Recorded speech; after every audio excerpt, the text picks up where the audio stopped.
उन्होंने पैरों के नीचे धातु रख लिया, एक बेजान चीज रख ली, तो इनकी भावनाएं आहत होगी। लेकिन इन्होंने वर्ण व्यवस्था में ब्राह्मण मुंह से पैदा हुआ, क्षत्रिय भुजाओं से पैदा हुआ, वैश्य पेट से पैदा हुआ, जांघों से पैदा हुआ और शूद्र पैरों से पैदा हुआ।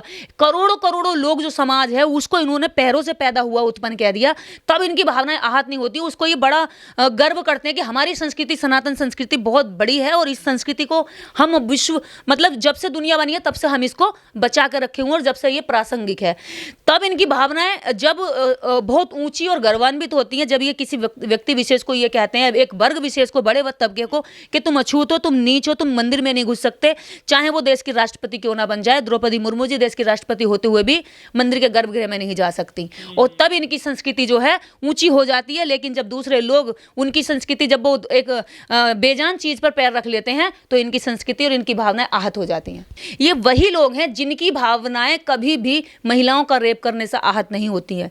ये वही लोग हैं जिनका दलित को पेशाब पिलाने पर आहत नहीं होती हैं। ये वही लोग हैं जो दलित के मुंह पर, आदिवासी के मुंह पर पेशाब करने पर आहत नहीं होती हैं, उसको इनाम देकर आते हैं पेशाब करने वाले को। ये वही लोग हैं जिनकी भावनाएं आहत जब नहीं होती, जब दलित बेटी के लिए लोग, दलित आवाज उठाते, मोमबत्ती लेके जाते हैं और ये लोग जो है देखकर हंसते हैं और बलात्कारियों के साथ खड़े होते हैं। ये वही लोग हैं जिनकी भावनाएं तब आहत नहीं होती जब देश की खिलाड़ी, जब देश की महिला खिलाड़ी जब वहां बैठकर जंतर मंतर पर अपने लिए न्याय मांगती हैं, तो उन पर टीका टिप्पणी करते हैं, उनको जितना हो सकता है चरित्र उछालने की कोशिश करते हैं। इनकी भावनाएं तब आहत नहीं होती हैं। इनकी ये उस संस्कार की बात करते हैं जिस संस्कार और संस्कृति में दलित के छूने से वो अछूत हो जाती है, अपवित्र हो जाती है। इनकी संस्कृति और संस्कार की ये वो व्याख्या है जिसमें कुत्ते को गोदी में बिठा सकते हैं लेकिन इंसान को छू नहीं सकते। तो ये इनकी सभ्यता, संस्कृति ऐसी है। और वो अपनी ट्रॉफी को, अपनी जीत को वो पैरों में रखें, सिर में रखें, तुम उसको देवता मान सकते हो, लेकिन उनके लिए जीत कोई बड़ी चीज नहीं। वो बार बार जीत हासिल करते हैं और ऑस्ट्रेलिया का पूरे विश्व में नाम है कि वो खेलों में आगे रही है। लेकिन हमारे पास आज जो हमारे लोगों ने हंगामा जितना जीतने का किया, इतना ज्यादा ड्रामा उन्होंने उस समय की जीत का किया जब उन्होंने जीतने से पहले ट्रॉफी को मंदिरों में रखा, ट्रॉफी को देवता बना दिया, ट्रॉफी की पूजा करी, ट्रॉफी का हवन किया, यज्ञ किया उसको रख रख करके। तो ये शायद कहीं ना कहीं तुम खेल को धर्म बनाते हो, क्योंकि जब हर जगह धर्म घुसेगा, हर जगह जबरदस्ती राजनीति ठूसोगे तो तुम्हें मुंह की खानी पड़ेगी, और इनको मुंह की खानी पड़ी है अब। लेकिन हमारे देश में जब पहले राष्ट्रपति बने थे डॉक्टर राजेंद्र प्रसाद, तो उन्होंने सैकड़ों ब्राह्मणों के पैर धोए थे। ये पैर का लॉजिक क्या है हमारे देश में, या पैर से शूद्र भी पैदा हुए ऐसा कहा जाता है? देखिए, पैर का जो लॉजिक है इनके यहाँ, ये पैरों से शूद्र को उत्पन्न करके ये अपनी संस्कृति का महिमा मंडन करते हैं। निर्देश जी, टीम इंडिया हार गई है, पूरे देश में गमगीन माहौल है, युवा परेशान है, बच्चे रो रहे हैं कि भारत जो है ट्रॉफी नहीं जीत पाया है टूर्नामेंट में। देखिए, ये उन्हीं के बच्चे रो रहे हैं, वही गमगीन हैं जो आरक्षण को कोस रहे थे, क्योंकि खेल को इन्होंने देवता बना रखा है, खेल को इन्होंने जैसे देश की आत्मा बना रखा है। इनको ये होश होना चाहिए कि इसी खेल से हमारा देश नहीं चलता, खेल होते रहते हैं, हारते रहते हैं और जीतते रहते हैं। तो जो बच्चों को रुला रुला करके वीडियो और फोटो डाल रहे हैं, इमोशनल कर रहे हैं, हार और जीत ऑस्ट्रेलिया वालों से सीखनी चाहिए गेम में।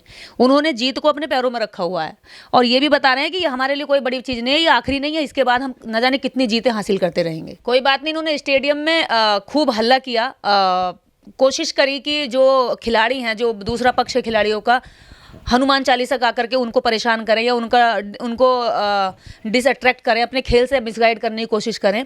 और बाहर दुनिया भर के इन्होंने हवन करे, कीर्तन करे, यज्ञ करे, जगह जगह अलग अलग राज्यों में यज्ञ हुए हैं। और उन्होंने दावा करा, बहुत सारे ज्योतिष बैठे, बड़े बड़े महा पंडित बैठ करके, एक ऐसा पंडित जो ये भी कह रहा था कि मैं दावा करता हूँ तीनों ग्रह और नक्षत्र जो है टीम इंडिया के मजबूत चल रहे हैं और टीम इंडिया ही ओलंपिक्स में, क्रिकेट में विश्व कप जीतेगी। लेकिन जब हार गई तो ये सारे के सारे चूहे के बिल में घुस गए। सब पता ही नहीं कहाँ चला, लग रहा है ऐसे कि चुल्लू भर पानी में डूब के कहीं मर गए दिखे हैं जाकर, क्योंकि उस समय तो खूब उछल कूद कर रहे थे। ये जो प्रजाति है, ये कोशिश ये करती है कि जो भी काम होने वाला उसका क्रेडिट खा जाए, इन्हें श्रेय लेने की बहुत बड़ी सनक है। और उसी सनक के बीच में ये कई बार ऐसी गलतियां करते हैं और इन्होंने मुंह की खा ली। आज पूरा देश इनसे सवाल कर रहा है कि कहाँ गया तुम्हारा वो दावा, कहाँ गए तुम्हारे हवन, कहाँ गए तुम्हारे यज्ञ, कहाँ गए वो 33 करोड़ देवी देवता जिनको तुम खुश करने करने के लिए यज्ञ हवन कर रहे थे, वो कहाँ सुरा पीकर लेट गए या सो गए या भूल गए कि कोई मैच भी चल रहा था या उसे जिताना है। तो ये इस तरह की चीज़ें जब इनके सामने अब आ रही हैं तो इनके पास जो है आज सवाल के जवाब नहीं बन रहे हैं और ये सारे छुप कर बैठे हैं। अब अगर मुंह में से आवाज़ निकल रही है तो कह रहे हैं भाई साहब किस्मत भी बड़ी चीज़ होती है। अब ये किस्मत पर डाल रहे हैं। किस्मत ही जब बड़ी चीज़ होती है और खेल का अच्छा प्रदर्शन ही अच्छी चीज़ होती है तो फिर इनको ये ड्रामा करने की ज़रूरत क्या थी? देश के लोगों को इतना गुमराह करने की ज़रूरत क्या थी? खेल को धर्म युद्ध बताने की ज़रूरत क्या थी? ऑस्ट्रेलिया ने खेल को खेल समझ के खेला, वो जीत गए। तुमने खेल को धर्म युद्ध समझ के पूरा जोर तुमने खिलाड़ियों के दिमाग पर डाला, उनके ऊपर प्रेशर डाला कि ये खेल नहीं है, धर्म युद्ध है, और पूरी मीडिया ने हवा भर के रख दी। और इसका प्रेशर कहीं ना कहीं जैसे जनता के दिमाग में होता है ऐसा खिलाड़ियों के दिमाग पर भी होता है।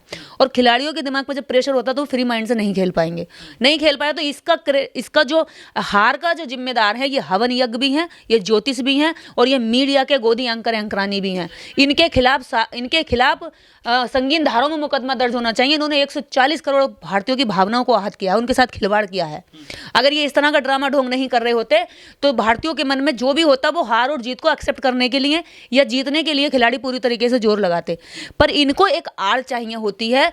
जब जीत रही थी टीम इंडिया, जब टेस्ट मैच में टीम इंडिया जीत रही थी तो ये बहुत जोर जोर से ब्लैक एंड व्हाइट का एक शो चलाता सुधीर चौधरी, और चौधरी नाम का ये ब्राह्मण है और ये शो चला करके कहता है कि भैया आरक्षण नहीं है, शुक्र है कि खेल में आरक्षण नहीं है, इसलिए जो है टीम इंडिया जीत रही है, अच्छा प्रदर्शन कर रही है। अब इसने शो चलाना क्यों बंद कर दिया? इसको अब दूसरा शो चलाना चाहिए था। अगर ये ईमानदार है, इसके अंदर ये पाखंडी नहीं है, इसके अंदर अंधविश्वास नहीं भरा है या जातियों से नफरत नहीं भरी है, आरक्षण से नफरत नहीं करता है, तो इसको अब दूसरा शो भी तो चलाना चाहिए। दोनों पक्ष दिखाने चाहिए ना कि आरक्षण नहीं है इसलिए हम हार गए। अब कौन चलाएगा? या जनेऊ आरक्षण की वजह से हारे हैं या हवन की वजह से हारे हैं? किसकी वजह से हारे हैं ये भी तो बता। जब जीत का कारण तुम बता सकते हो तो हार का कारण क्यों नहीं बता रहे हो? अब इसका शो कहाँ चला गया?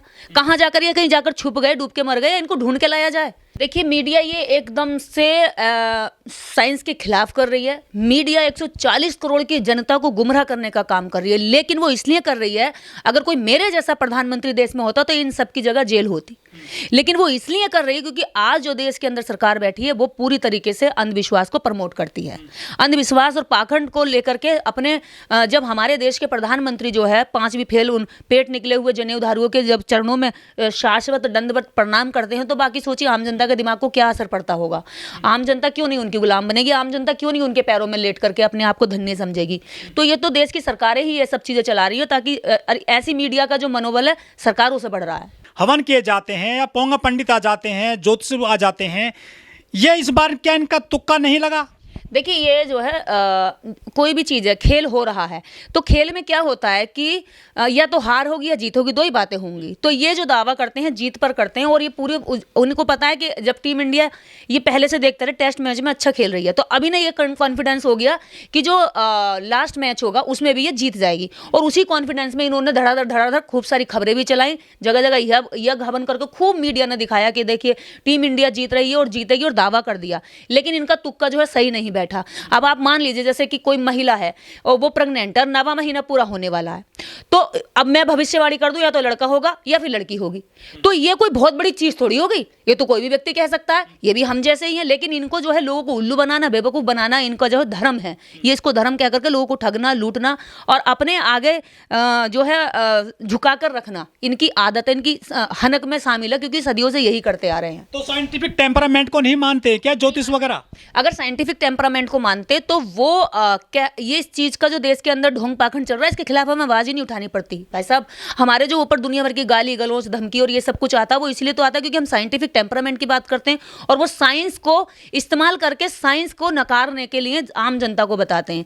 जिस माइक से वो गाली दे रहा होता है कि विज्ञान कुछ नहीं है, हमारे वेद सब कुछ है, हमारे धर्म सब कुछ है, वो उसी धर्म की व्याख्यान किससे कर रहा होता है? इस माइक से कर रहा होता है। और ये माइक साइंस है, ये धर्म नहीं है, ना ये वेद है ना पुराण है। वो जिस सभा में बैठकर जो पंडाल में बैठा हुआ होता है वो भी साइंस होता है, ना कि कोई उनका धर्म या वेद होता है। तो वो पूरा अभी हल्ला मच रहा होता, अभी तक तो शांत नहीं हो रहा होता मुद्दा। मीडिया ने इस समय पर पूरे देश के अंदर इस तरह का हाय हल्ला मचा दिया होता है, ये निकल के चल पड़ते सारे के सारे। गली नुक्कड़ का भी जो जिसकी कोई वैल्यू नहीं होती ना वो भी पूजनीय बन जाता, वो भी कहता कि देखिए हम में कितनी ताकत है, हम में कितनी पावर है, हमने हवन करके हमने टीम इंडिया को जितवा दी और हम विश्व कप जीत कर लाए हैं। यहाँ खिलाड़ियों का रोल जितना नहीं होता, यहाँ पोंगे पंडों का रोल हो जाता, यहाँ नेताओं का रोल हो जाता, जो स्टेडियम में बैठ करके ये सोच रहे थे कि हम इस खेल को, इस जीत को भुना लें। यानी खिलाड़ी उनके लिए केवल एक माध्यम है भुनाने का, और खिलाड़ी मेहनत करता है, लेकिन सिरे कौन ले जाते? ये पोंगा पंडे, ये ज्योतिष की हमने पहले भविष्यवाणी कर दी थी। हम तो कितने बड़े ज्ञानी हैं, कितने भविष्यवाणी, हम तो भविष्य के बारे में जानते कि हमने खेल के बारे में बता दिया था। देखिए पनौती या इन शब्दों पर मैं नहीं जाना चाहूँगी, क्योंकि ये जो चीज़ें हैं तो पक्ष विपक्ष एक दूसरे को किसी तरह की टीका टिप्पणी करता है। अगर प्रधानमंत्री जी वहाँ गए थे तो हाँ, उनकी मंशा ये जरूर थी कि मैं खेल को भुना लूँ, क्योंकि बड़े बड़े स्टेडियम छोड़कर, महत्वपूर्ण स्टेडियम छोड़कर उन्होंने जो है पटेल स्टेडियम में लेकर गए, और पटेल स्टेडियम का भी नाम उन्होंने जो नरेंद्र मोदी स्टेडियम पहले ही कर दिया। नरेंद्र मोदी जो नाम है उसको और ऊंचा ब्रांड बनाने के लिए उनके जो खरीदे गए गोदी एंकर जो मीडिया है वो उसको खूब हल्ला मचाती कि नरेंद्र मोदी स्टेडियम में खेला विश्व कप और जीत कर हम लेकर आए। हनुमान चालीसा गाए जा रहे थे स्टेडियम में, हनुमान चालीसा गाया गया, यानी कि मोदी जी लेने तो गए थे क्रेडिट, पर वो क्रेडिट हासिल नहीं कर पाए, तो वो उन्हें क्या एक तरह से वो जो खिसिया गया कि भी अब कुछ मिल नहीं पाया है। तो इस तरह से पनौती कहना ये तो एक तरह की टीका टिप्पणी बेकार की बात है, इससे कुछ फर्क नहीं पड़ता। क्यों चाहेंगे प्रधानमंत्री जी के टीम इंडिया हार जाए? वो तो चाहते थे जीते और उसका क्रेडिट ले। वीडियो उनकी आ रही है, हंस रहे हैं वो जो टीम इंडिया हार रही थी। जरूरी है कि कब की हंसी हो और कब की एडिट हो और कब हार रहे हो, इससे क्या पता चल रहा है आपको? कैमरे का क्या कोई टाइमिंग सेट थोड़ी है ये तो। अब देखिए विपक्ष अपनी तरीके से दूसरे को ब्लेम करने के लिए चलाता है। मैं मोदी जी हमारे देश के प्रधानमंत्री हैं, हम उनकी इज्जत करते हैं, हाँ, लेकिन उनकी जो कमियां हैं, जो उनकी गलत नीतियां, उसका हम विरोध करते हैं, वो हम करते रहेंगे, क्योंकि कल को कोई भी आ सकता है सत्ता में। आज प्रधानमंत्री मोदी जी हैं, कल कोई और हो सकता है, परसों कोई और हो सकता है। तो ऐसी बेकार की बातों से कोई मतलब नहीं है। वो देश के प्रधानमंत्री हैं, हाँ, उनका हर जगह पर कैमरा ऑन रहता है। अगर वो सिंपैथी देंगे तो कैमरा ऑन रहता है। वो हर चीज में शो अप ज्यादा करते हैं, काम कम करते हैं। ये चीजें तो ये फैक्ट है। बड़ी खबरें चल रही हैं आजकल मीडिया में और देश में, पूरी दुनिया में। जो चैंपियन टीम है वो ट्रॉफी पर पैर रखे हुए हैं, कह रहे ये कहाँ, कैसा संस्कार है इनका? हाँ, ये जब ऑस्ट्रेलिया टीम के खिलाड़ियों ने ट्रॉफी पर पैर रख दिया तो इनकी भावनाएं आहत हो गई। शिवाजी महाराज का जब राज तिलक का टाइम आया था तो ब्राह्मणों ने मना कर दिया था कि हम पैर से करेंगे आपके तिलक। हाँ, जब शिवाजी महाराज जो अपना राज तिलक राज्याभिषेक करवाने के लिए गंगा स्नान कर रहे थे तो काशी के सारे ब्राह्मणों ने मना कर दिया था, वहाँ के ब्राह्मणों ने, कि भाई हम जो है तुम्हारा वो नहीं कर सकते, क्योंकि तुम शूद्र जाति में आते हो, तुम शूद्र हो और शूद्रों का जो राज्याभिषेक नहीं हो सकता, और हम अपने राज्याभिषेक के लिए तैयार नहीं है आपके राज्याभिषेक के लिए। तो उन्होंने कहा कि कोई भी ब्राह्मण लेकर आइए और मेरे राज्य में मैं राजा होकर के ये अनपढ़ जाहिल जिनको मैं अपने यहाँ मेरे अनुदान पे पलते हैं, जो मेरे दिए गए दान पर जिंदा रहते हैं, वो मुझे कह रहे हैं कि तुम्हारा हम राज्याभिषेक नहीं कर सकते।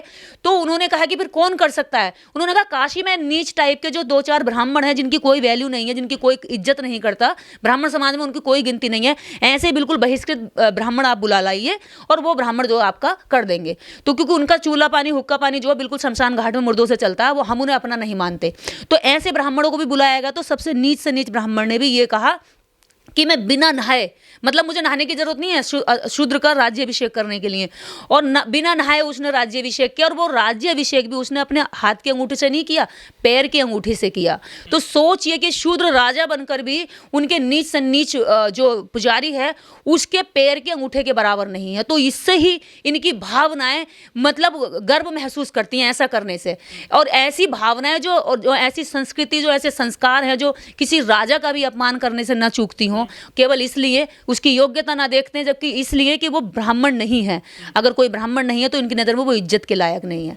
और ऐसी सभ्यता, ऐसी संस्कृति जितनी जल्दी होगी वो नष्ट हो जाएगी। चाहे उसको ये मरी हुई, जैसे मरे हुए बंदरिया मरे बच्चों को लेकर घूमती रहती है ना, इनकी संस्कृति सभ्यता वैसे ही है, मरी हुई है, उसमें कोई जान नहीं है, कोई जिंदा दिली नहीं है, कोई उसमें लोगों को जोड़ने की कला नहीं है। बस जबरदस्ती लोगों से डंडे की चोट पर या फिर भावनाएं आहत हो गई कानून का डर दिखा करके उसमें जबरदस्ती उसको खींचने की कोशिश करते हैं। ऑस्ट्रेलिया ने कोई हवन नहीं किया, कोई पूजा पाठ नहीं करी, वो जीत गई।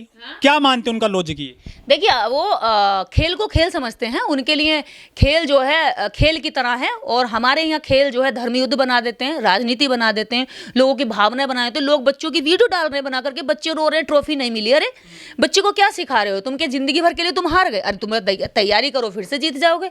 और टीम इंडिया का हमारे मन में, हमारे दिल में हमेशा सम्मान रहेगा, हारे या जीते वो तो खेल है, उसमें जीत भी हो सकती है, हार भी हो सकती है। ऑस्ट्रेलिया ने बिना हवन करे ही तुम्हारे हमारी जीत हासिल कर ली, वर्ल्ड कप जीत गया।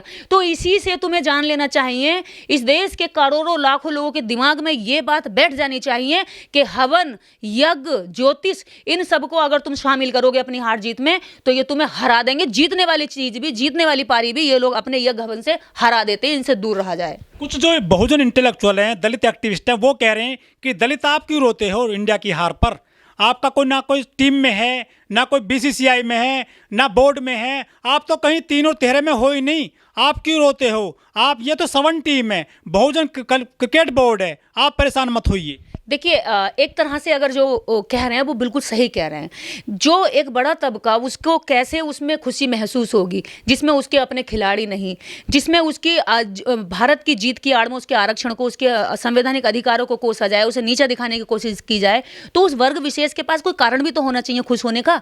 लेकिन फिर भी वो अपने देश से सच्चा प्यार करता है। उसको प्यार में दिखावा नहीं है, उसके प्यार में राजनीति नहीं है, उसके राष्ट्र प्रेम में कोई भी किसी को छलने की मंशा नहीं है। वो वास्तव में राष्ट्र से प्रेम करता है, जबकि खेल में उसको कोई लाभ नहीं है। जो बड़े बड़े क्रिकेटर हैं, सारे क्रिकेटर कहीं ना कहीं या तो जनरल हैं या फिर 1-2 शूद्र हैं, 2-4 शूद्र हैं, और सारे धन की कमाई उनको होती है, जबकि बाकी जनता को तो नहीं होती।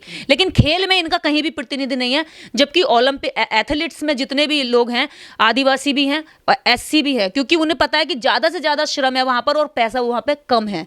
तो ये पैसे वाली जगह पर तो हमेशा पूंजीवादियों का गेम है, ब्राह्मणों का। बिल्कुल, वो पूंजीवादियों का गेम है। आपको नहीं पता, वहाँ सट्टा लगाया जाता है, वहाँ खिलाड़ी खरीदे जाते हैं, खिलाड़ी बेचे जाते हैं, उन पर सट्टे लगाए जाते हैं। बाकी जितने गेम है उसमें इतना धन नहीं है। और पुजारी ब्राह्मण हमेशा उसी जगह पे स्थापित होता है जहाँ धन ज्यादा होता है। तो क्रिकेट धन का बिजनेस है, ना कि कोई हमारे देश और हमारे कोई गरीब व्यक्ति को। आप ये बताइए, विदेश के जितने हम देखेंगे अलग अलग खिलाड़ी हों या एक्टर हों या सिंगर हों, वो गरीबों के लिए काम करते हैं। हमारे देश के कितने एक्टर हैं, कितने सिंगर हैं और कितने खिलाड़ी हैं जो गरीबों के लिए कहीं स्कूल कॉलेज खोलते हैं, जो उनके लिए काम करते हैं? बताइए। रेस्टोरेंट खोलते हैं, बड़े बड़े होटल खोलते हैं, पब खोलते हैं, बियर बार खोलते हैं, और पान मसाला, गुटखा मसाला का ऐड करके खुद का तो शरीर बलिष्ठ रखते हैं और कमजोर तबके को जो है नशा परोसने का काम करते हैं। यदि टीम इंडिया जीत जाती है तो मोदी जी इस पूरे वर्ल्ड कप की जीत को 2024 के चुनाव में किस तरह से भुनाते, क्या लगता है आपको? देखिए, पूरा भुनाने का प्लान था, मीडिया पूरी तरीके से तैयार बैठी थी, इसीलिए वो पहले से इस तरह का खबर चला रहे थे कि क्या मोदी जी जिताएंगे वर्ल्ड कप। यानी कि मोदी जी खेल रहे हैं स्टेडियम में, खिलाड़ी नहीं खेल रहे हैं। चित्रा त्रिपाठी अपने शो में कह रही है कि Modi ji जिताएंगे world cup, question mark. यानी कि मेहनत तो कर रहे हैं खिलाड़ी, लेकिन क्रेडिट जो है किसको देने की कोशिश करी जा रही थी? मोदी जी को। अगर जीत जाते तो बस वो कह देते कि वो तो हम जानते ही थे कि मोदी जी स्टेडियम में होंगे तो खेल जीतेगा ही जीतेगा। और खेल को जीतने का पूरा 2024 के चुनाव में इस क्रिकेट को भुना लिया जाता। पर दुर्भाग्य ये रहा कि वो उसमें विफल हो गए।